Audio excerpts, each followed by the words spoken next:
No último dia de junho de 2020, ventos fortes balançaram o sul do Brasil. Ao menos 7 pessoas morreram e na manhã de quarta-feira ainda havia mais uma pessoa desaparecida. Milhões de residências pelo sul do Brasil continuavam sem energia elétrica, mesmo no dia seguinte à tragédia. Existe a expectativa de que o ciclone continue causando problemas pelo Brasil. Só que, ao que tudo indica, no Sudeste, os efeitos serão menos agressivos, menos severos. O ciclone deve costear o estado de São Paulo. O Centro de Gerenciamento de Emergências prevê uma queda brusca nas temperaturas. A capital paulista deve registrar 8 graus Celsius entre a noite de quinta e a madrugada de sexta.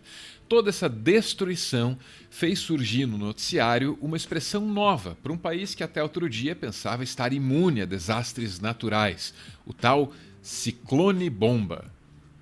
O centro desse ciclone fica com a pressão muito baixa e quando ela cai 24 hectopascais em um período de 24 horas, nós chamamos de ciclone bomba, né? Então essa expressão ela existe, está associada a essa situação de atenção, né? Para a queda acentuada da pressão em um curto período de tempo. Agora você já sabe que o ciclone é uma bomba porque ele estoura rapidamente. Só resta se perguntar por que é que ele não é um tornado bomba ou então um furacão bomba. Caiu o Pinheiro! Caiu o Pinheiro! Caiu o Pinheiro em cima do carro! Meu Deus!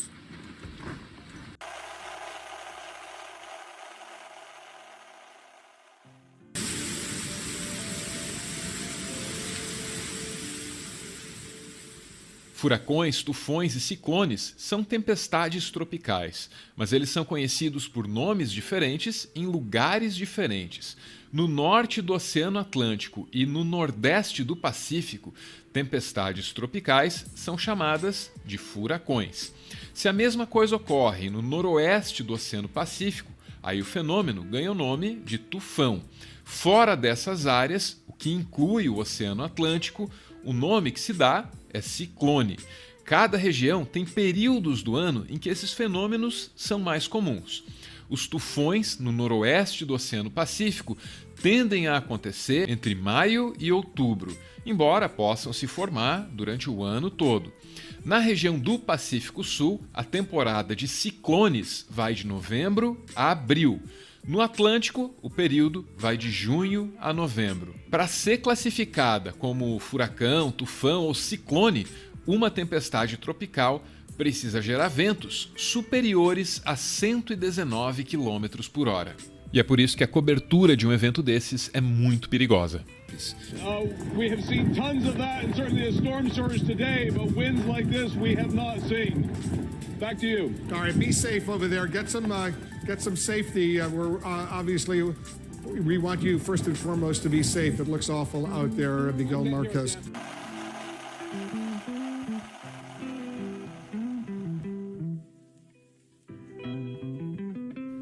A escala que mede a intensidade de furacões e ciclones no Ocidente leva o nome de Escala de Furacões de Saffir-Simpson, em homenagem ao engenheiro e ao meteorologista que estabeleceram essa escala ainda nos anos 70. A escala compreende 5 categorias e leva em conta a velocidade máxima dos ventos sustentadas ao longo do prazo mínimo de 1 minuto. Para ser enquadrado na categoria 1, um ciclone deve gerar ventos de ao menos 119 km por hora. Na categoria 2, ciclones e furacões precisam gerar ventos a partir de 154 km por hora. Na categoria 3 estão compreendidos os ciclones e furacões, que vão de 178 até 208 km por hora. A categoria 4 compreende ventos de 209 a 251 km por hora. Na categoria 5 entram ciclones e furacões que superam os 252 km por hora. Infelizmente, a escala de Saffir-Simpson pode ser atualizada em breve para incluir uma 6ª categoria, compreendendo ciclones e furacões ainda mais fortes. A razão para isso está nas mudanças climáticas, como você vai ver a seguir.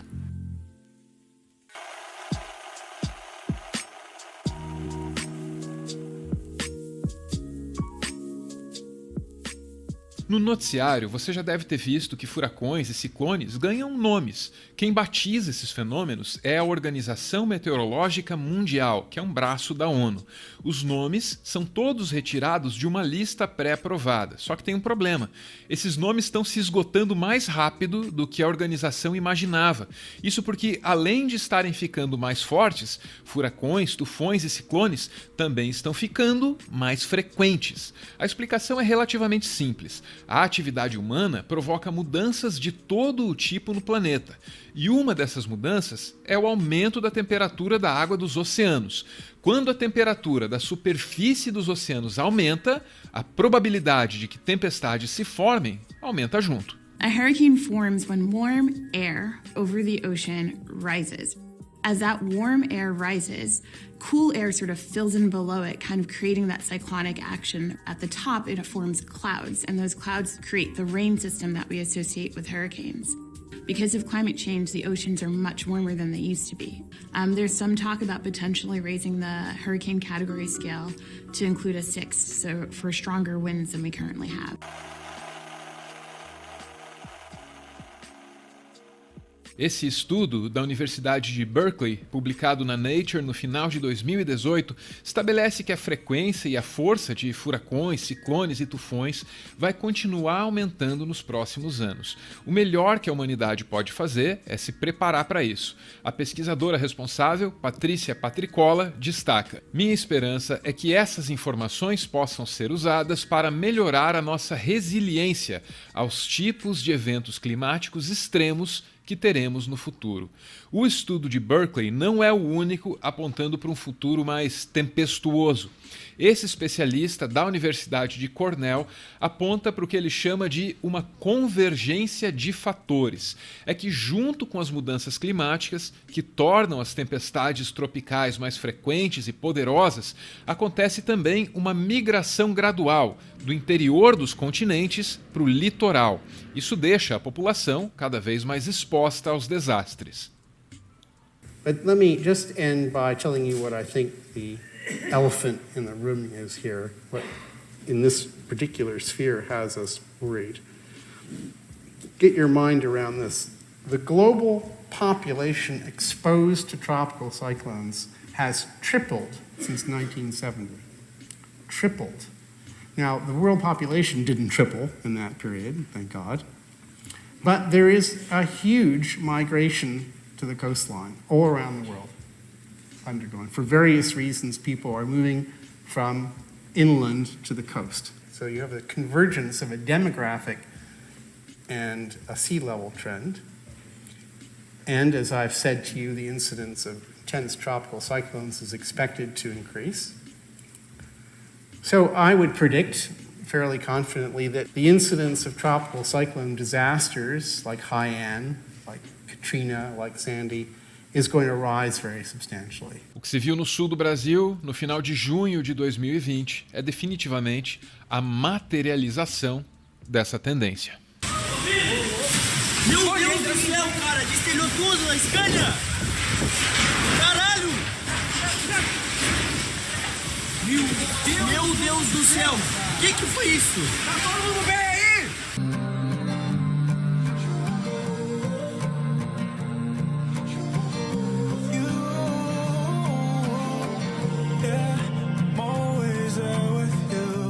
Fairy tales die down.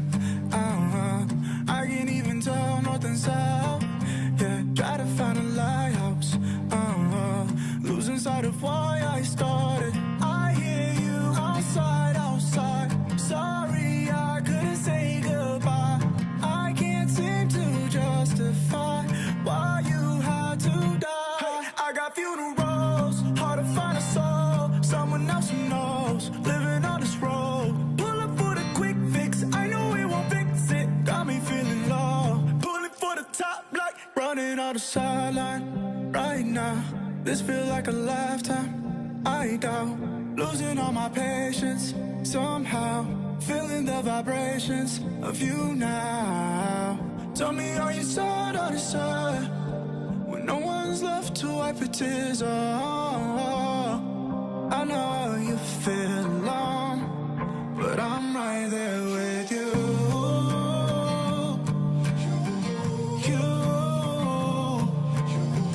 With you. Yeah, I'm always there with you.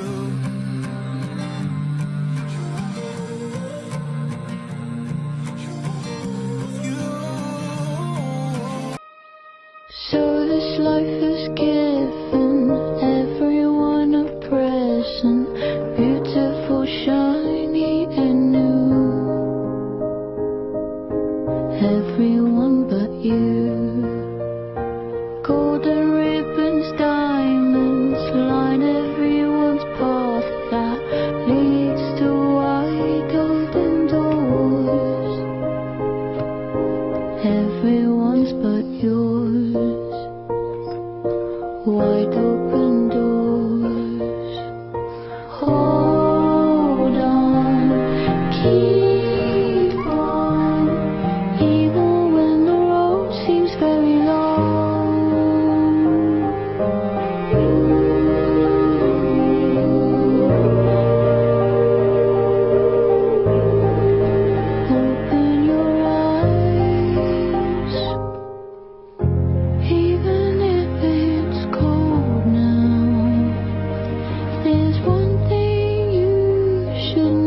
Ciclones, furacões, tornados podem fazer uma certa confusão em nossa cabeça. Normalmente associamos a grandes destruições e parece que tudo é a mesma coisa, mas existe diferença entre eles. Hoje vamos falar do ciclone extratropical, muito comum aqui no Brasil. O nome ciclone extratropical se dá porque o fenômeno praticamente se forma fora das regiões tropicais. Na América do Sul, ele costuma ter origem no oceano, perto do litoral da Argentina e do Uruguai. Em geral, se desloca pelo mar ao largo da costa sul do Brasil. Olha só essa foto de satélite de um ciclone extratropical. Ele parece um caracol, não é? Quando o ciclone está bem definido, é possível ver o centro do sistema. Nas laterais, temos as bandas de nuvens que também aparecem em forma espiral. A meteorologia define o sistema como uma região de baixa pressão atmosférica. É uma forte instabilidade com nuvens muito densas e que tem um movimento circular no sentido horário, aqui no hemisfério sul. As nuvens podem até passar dos 10 km de altitude e no centro é onde a pressão é mais baixa. Normalmente na costa do Brasil ela fica entre 980 e 1005 hectopascais, que é a medida de pressão. Os ciclones comuns no Brasil, especialmente no outono e no inverno, podem causar chuva forte, mas seu principal impacto está relacionado aos ventos intensos e elevação do nível do mar. As fortes rajadas de vento são provocadas justamente pela baixa pressão e pelo movimento giratório do ciclone. Em mar aberto, esses ventos constantes aumentam muito a agitação marítima. As ondas ficam altas e podem ocorrer ressacas na costa. No continente, a ventania, que pode até passar dos 100 km por hora, muitas vezes provoca destelhamentos, quedas de árvores e diversos prejuízos. Agora vamos entender como exatamente se forma essa área de baixa pressão. Todo o sistema está associado ao movimento do ar de baixo para cima, que é a convecção. Os ciclones se desenvolvem em regiões onde há diferenças de temperatura e de umidade, com grande variação na direção e na velocidade dos ventos. Isso numa área de superfície ou em altitude. Ele pode se formar sobre o continente e se deslocar em direção ao oceano, ou, o que é muito comum, se formar sobre o mar associado a uma frente fria. O ciclone extratropical pode parecer com um furacão nas imagens de satélite, mas tem uma estrutura diferente e não deve ser confundido. O ciclone tem um giro horário na baixa atmosfera até mais ou menos 5 km de altura e um giro anti-horário em altitude, acima dos 5 km. Já o furacão gira quase todinho no sentido horário e só muda de direção na alta atmosfera. Isso tudo para o hemisfério sul. Mas os furacões são raros no Atlântico Sul. O único sistema classificado como furacão na história do Brasil foi o Catarina. No final de março de 2004, a formação desse ciclone surpreendeu os meteorologistas e estudiosos do assunto. Na época, o Centro Nacional de Furacões dos Estados Unidos, o NHC, classificou o Catarina como o primeiro furacão a ser registrado no Atlântico Sul. Outro fato curioso ligado ao ciclone extratropical é o chamado efeito Fujiara. É quando ocorre a interação de dois ciclones, como se um ficasse grudado no outro. A imagem é belíssima e agora é possível ver dois caracóis. Foi uma aula cheia de termos técnicos, mas agora você já sabe todos eles.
Carnaval agora aqui em São Joaquim.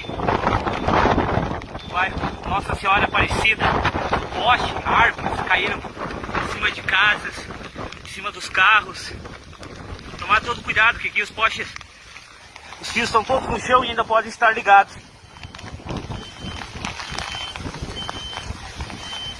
Ventos acima de 100 km por hora ocasionaram esse incidente aqui em São Joaquim, em grande parte aqui da Serra Catarinense.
Sabia que ia cair, cara. De novo.